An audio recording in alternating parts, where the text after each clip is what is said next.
Jadi kan kemarin aku membuat video tentang kenapa masyarakat kalangan bawah sangat terobsesi dengan handphone iPhone kan.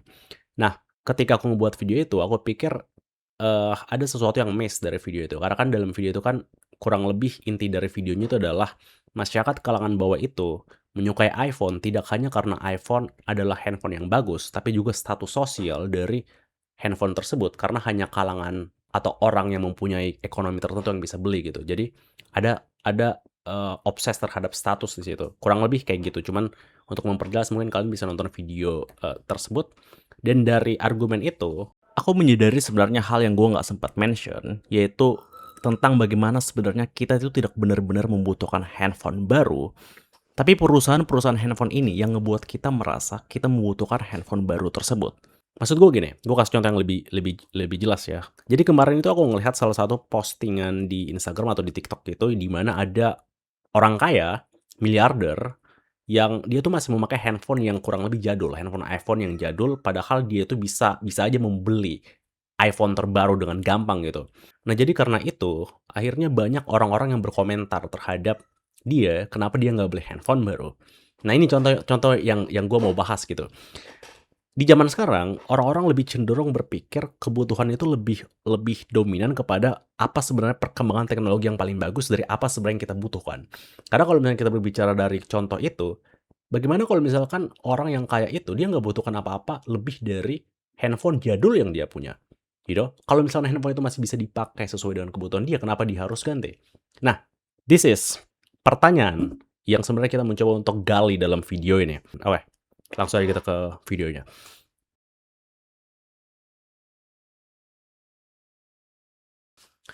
Oke, jadi mungkin dari yang pertama, di sini aku mau ngebahas dari segi, eee, inovasi, marketing dari perusahaan handphone. Karena kalau misalnya kamu lihat di perusahaan handphone sendiri, semua brand kan itu memiliki identitas masing-masing. Misalnya handphone Samsung, dia tuh lebih dikenal di segi kayak inovasi yang hal-hal baru seperti kayak foldable phone dan segala macam. iPhone of course, kalau misalnya kita berbicara soal iPhone, dia lebih ke, membuat sesuatu yang lebih premium, yang lebih konsisten, terus kaitin juga dengan ekosistem-ekosistem lain, yang di mana membuat mereka kurang lebih kayak premium lah, sudah ditiru. Kemudian ada kayak handphone-handphone seperti Xiaomi dan lain-lain gitu, mereka juga fokus kepada, jati diri mereka masing-masing lah. Kalau misalnya kamu mau ngelihat ini, mungkin lebih bagusnya di Tech Creator ya. Nah, cuman poin yang gue mau mau, bahas adalah, dengan segala identitas dari inovasi yang coba terus tipus dari handphone-handphone ini, of course, semuanya tujuannya dengan cuman satu, yaitu mencari profit. Brand-brand ini pasti mau untuk menjual handphone mereka sebisa mungkin, agar kita semua itu membeli produk mereka dari inovasi-inovasi yang datang di situ. Hal ini kalian bisa lihat sebenarnya dari penjualan handphone di tiap tahunnya yang selalu naik. Contohnya pada sepanjang tahun 2025 lalu nih, total handphone yang terjual itu lebih dari 1,2 miliar penjualan handphone di seluruh dunia. Jadi bayangkan, penjualan handphone per tahun aja itu mencapai sekitar 20% populasi dari seluruh dunia. Nah, ini maksud gue. Gue pikir perusahaan-perusahaan handphone ini selalu nge-push kita untuk mau membeli handphone dengan menyediakan fitur-fitur atau inovasi-inovasi lain yang terus berkembang, seakan-akan kita membutuhkan itu. And secara nggak sadar kita kita masuk di dalam pemikiran bahwa kita itu harus memenuhi standar dari inovasi ini, dari identitas handphone ini, dari hal-hal yang keren dari handphone ini. Misalnya kayak Samsung mempunyai, zoom sampai 200 kali bisa ke bulan gitu, atau handphone-handphone lainnya kayak iPhone yang bagus dalam perekaman video bisa 8K dan lain-lain. Padahal kalau misalnya kita balik lagi ke contoh yang tadi, orang kaya ini yang masih memiliki handphone jadul, mungkin dia nggak memiliki, this crazy zoom atau video yang bagus. But the real pertanyaannya adalah bukan tentang apakah dia mempunyai teknologi yang paling bagus, tapi apakah dia butuh. That's the question is. Kita masuk ke chapter 2.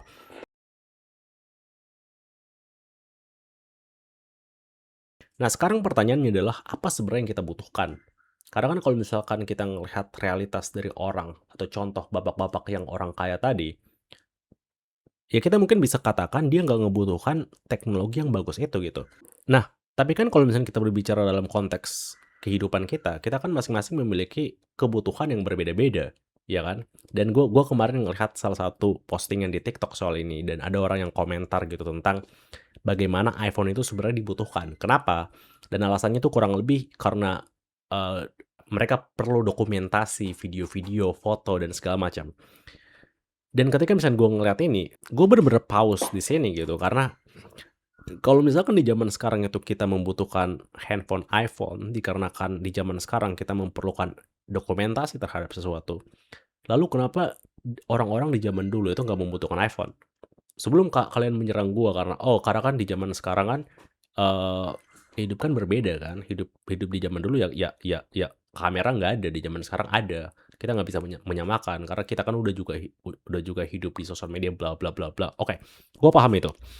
Tapi maksud gue gini, the best teknologi yang kita punya, the best kamera yang kita punya, yang dimiliki iPhone, yang dimiliki Samsung, atau apapun itu, or the best processor yang kita punya, di segala spek handphone, itu merupakan sesuatu yang terus berkembang, oke?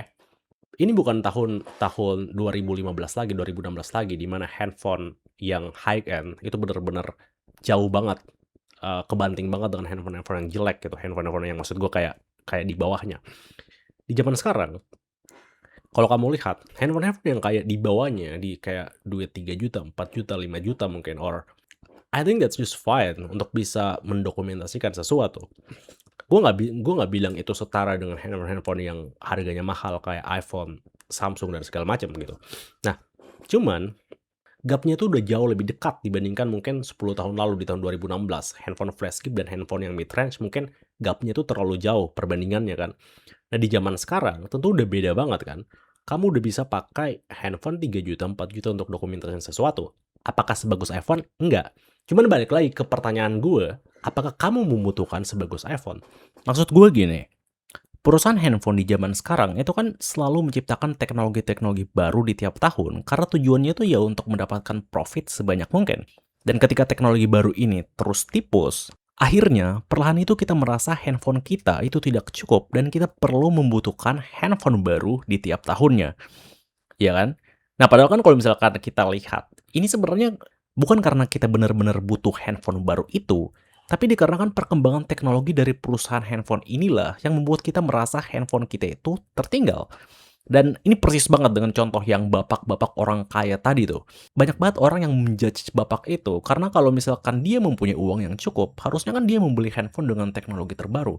Padahal ya kenyataannya kan ya buat apa? Kalau emang kebutuhan dia udah cukup menggunakan handphone itu, kenapa dia harus merasa tertinggal untuk membeli handphone baru? Nah, jadi gue sebenarnya punya pengalaman yang cukup, jelas untuk mendeskripsikan ini, bahkan pengalaman yang gue bahkan nggak pikir untuk divideoin. Jadi kemarin kan gue punya handphone yang sebenarnya cukup murah, handphone budget. Jadi handphone ini aku nggak tahu ini Redmi ini 1 jutaan doang gitu. Dan singkat ceritanya, aku punya handphone ini karena, waktu itu handphoneku rusak, terus aku dikasih di tahun 2024 handphone ini sama kakak aku gitu. Gue sebenarnya emang dari dulu itu bukan tipe orang yang handphone, gue eee, lebih komputer guy, you know, kayak hobi ke keyboard dan segala macam. Jadi kalau handphone yang penting berfungsi dari WhatsApp, bisa scroll-scroll dikit, ChatGPT, done. Itu dari segi kebutuhan aku. Apakah aku butuh untuk kamera? Maybe, foto-foto kuliah doang. Itu pun handphone ini udah cukup sebenarnya meskipun jelek ya. Nah, itu adalah kalau misalkan dari pengalamanku, jadi yang aku butuhkan adalah very simple, media sosial, bisa ngechat, bisa foto, yang penting jelas, teks di PPT dari kuliah mungkin, atau hal-hal semiliar seperti itu. Gue nggak pernah posting di Instagram, gue mungkin posting satu kali dalam setahun, gue bukan tipe orang yang kayak gitu. That's kebutuhan gue udah jelas kan. And then kemarin, gue mencoba untuk mencari handphone, karena handphone ini udah lelet dan ini, entah gue nggak tahu kalian lihat atau nggak, pecah kan. Ini gue pakai webcam by the way, pecah. Akhirnya gue mau ganti. Jadi seperti yang gue bilang, karena gue bukan orang yang benar-benar ngelihat handphone itu sebagai suatu hal yang harus diprioritaskan, gue butuh sampai rusak pun baru gue ganti gitu. Ini udah rusak, udah nggak bisa nyala, baterainya tuh nggak jelas. Akhirnya gue mau nyari handphone baru. Nah, asumsi aku, Karena handphone ini meskipun selelet-leletnya ini, sebudget-budgetnya handphone ini, aku pikir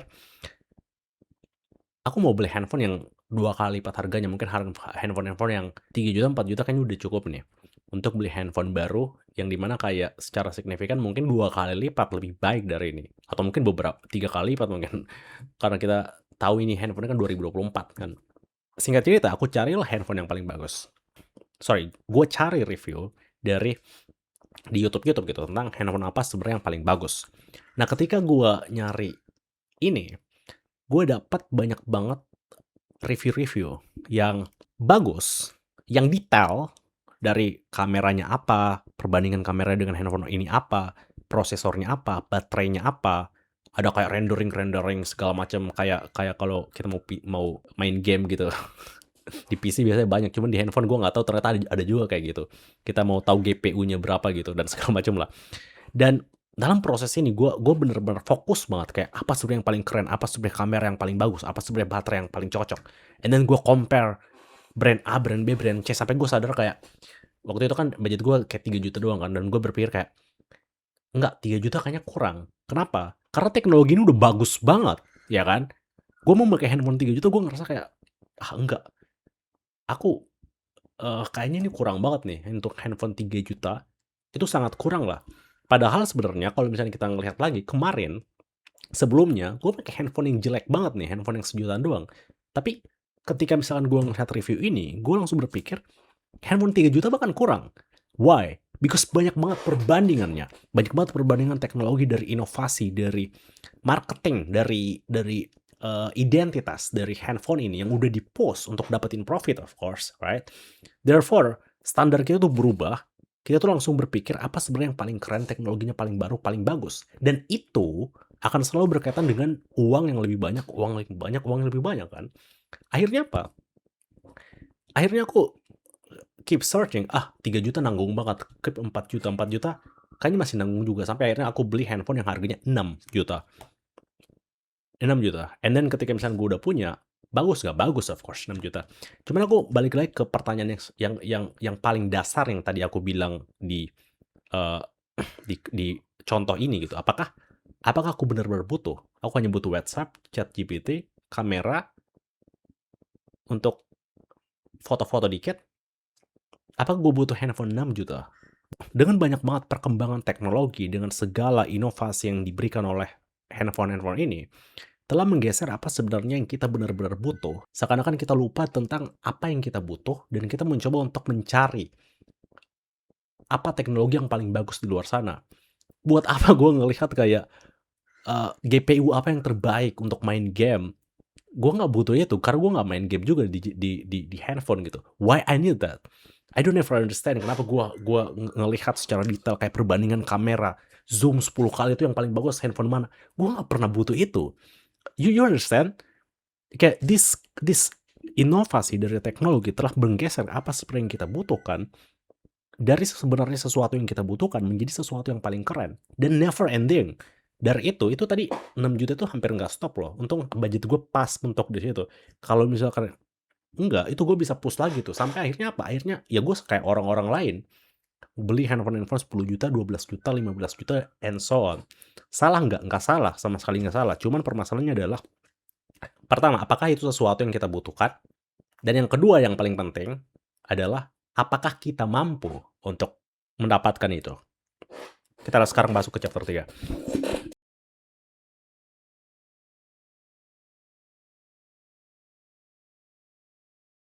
Sekarang kita masuk ke dampak negatif dari ini.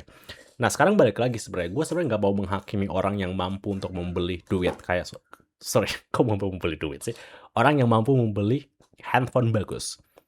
Nah, cuman permasalahannya, ini permasalahannya, gue pikir sebenarnya terletak bukan dari kamu tidak boleh membeli handphone yang bagus, cuman apakah kamu mampu untuk membeli handphone itu. Karena gini, kita udah ngebahas tadi contoh yang tadi gue bilang, gimana caranya perusahaan teknologi handphone ini terus nge-push kamu agar kamu bisa membeli handphone yang terbaik dengan profit, biar mereka bisa mendapatkan profit lebih banyak kan. Cuman di sini, menurut gue, permasalahannya adalah banyak banget orang yang lupa akan realitas ekonomi mereka. Karena, perusahaan teknologi ini terus nge-push kita untuk membeli apa handphone yang paling bagus, ngebuat kita kayak ngerasa tidak cukup. Seperti hal yang contoh yang tadi aku berikan, handphone 3 juta itu jelek banget malah ketika aku udah melihat review-review dari semua channel-channel tech. Padahal handphone gua handphone-handphone yang jadul banget, handphone sejutaan doang gitu. Nah, permasalahannya adalah ketika misalkan ini terlalu strong, perkembangan teknologi ini terlalu strong, orang-orang itu bakal membuat ini sebagai standar dari bagaimana handphone itu seharusnya. Just like iPhones di zaman sekarang. Di zaman sekarang orang-orang bilang kayak, "Oh, iPhone yang bagus, iPhone ini videonya keren, bagus dipakai untuk media sosial and so on," right? Nah, perlahan-lahan handphone ini akan menjadi standar dari bagaimana handphone itu seharusnya. And then ketika misalkan handphone ini menjadi standar dari bagaimana handphone itu seharusnya, yang jadi masalah adalah orang yang tidak memiliki uang untuk membeli handphone ini. Dan akhirnya apa? Dampak negatifnya yang kita lihat jelas. Pertama, orang-orang yang kayak pinjol, banyak banget yang pinjol terus hanya untuk beli handphone ini. Bahkan udah ada ads-nya, itu udah sering banget gua ngelihat kayak aplikasi-aplikasi pinjol-pinjol gitu loh, atau paylater. Itu sering banget aku ngelihat kalau misalnya scroll-scroll, "Ayo cicil iPhone, ayo bla bla bla bla." Nah, di zaman sekarang itu kayak gitu. Kita seakan-akan melihat ini adalah suatu hal yang normal untuk menyisihkan gaji imut kita atau duit yang kecil kita hanya untuk membeli sesuatu yang sebenarnya kita tidak benar-benar butuhkan. Just like contoh gue yang tadi, apa gue benar-benar butuhkan handphone 6 juta itu? Mungkin enggak kan? But di kasus gue masih mampu untuk beli handphone itu kan. Nah, tapi di kasus orang-orang yang tidak mampu ini, akhirnya mereka memaksa diri mereka dengan segala ekonomi mereka yang kecil itu untuk mewujudkan apa yang mereka mau, yaitu handphone yang bagus ini. Terus ada juga yang kayak menabung dan segala macam. Menabung sebenarnya walaupun masih oke, cuman kayak gue ngerasa kayak menabung untuk membeli handphone yang kayak gitu. Sementara banyak banget mungkin hal-hal yang lebih urgent ketika misalkan emang kamu tidak mampu ya. Kalau misalkan kamu tidak mampu, ini note-nya. Dan balik lagi ke kemarin yang contoh yang kemarin juga kita udah bahas, dari ada anak-anak yang mau aniaya orang tuanya karena dia tidak dibeliin handphone gitu, handphone iPhone. Nah, ini adalah dampak-dampak negatif yang sebenarnya terlihat jelas gitu. Kenapa? Karena kita lebih mengutamakan apa sebenarnya yang kita butuhkan berdasarkan bagaimana perkembangan teknologi yang ada, bukan dari apa sebenarnya yang kita benar-benar butuhkan. Coba kalian bayangin nih, guys. Di zaman sekarang, of course kalau misalnya orang-orang kalangan atas kan itu pasti udah beli handphone yang high-end kan, yang flash chip dan segala macam kan. Nah, ketika mereka membeli handphone ini, daya beli mereka yang tinggi, of course masuknya di handphone yang kelas tinggi ini kan. Nah, sekarang di zaman sekarang, orang-orang kalangan bawah ini mereka mencoba untuk membeli handphone dengan mencicil, dengan paylater, dengan pinjol dan segala macam. Sekarang daya beli dari masyarakat kalangan bawah juga udah diambil nih dari perusahaan-perusahaan teknologi nih, dan juga mungkin beberapa dengan beberapa bunga kepada perusahaan-perusahaan pinjol dan paylater ini. Jadi poin gue bukan cuman ini berdampak kepada pergeseran kebutuhan saja, tapi pergeseran ekonomi juga. Karena gue pikir, I know this is maybe gue mungkin agak cocokologi doang atau sok-sok memasukkan ekonomi di sini. Tapi bayangin kalau misalkan semua orang atau banyak orang yang menabung atau membeli suatu barang dari duit berkali-kali lipat dari gaji dia. And ini bukan cuma terjadi satu, tapi terjadi banyak banget dengan sistem cicilan dan segala macam. Itu hanya memperkaya perusahaan teknologi ini dan perusahaan cicilan-cicilan ini, kayak paylater ini. Akhirnya apa? Akhirnya duit ini nggak berputar pada kalangan bawah. Karena kan kalangan bawah itu rata-rata yang support mereka tuh adalah orang-orang kalangan bawah juga kan. Orang-orang kayak kalau misalnya kamu melihat pedagang cilok di luar gitu, pentol dan segala macam, itu kan banyak yang beli dari kalangan bawah juga kan, menengah ke bawah kan. Nah, permasalahannya daya beli mereka juga diserap kepada perusahaan-perusahaan teknologi ini. Nah, mungkin ini dari luar kelihatan hanya suatu hal yang mungkin kecil, tapi menurut gue ini cukup besar karena ini bukan cuma menyangkut pada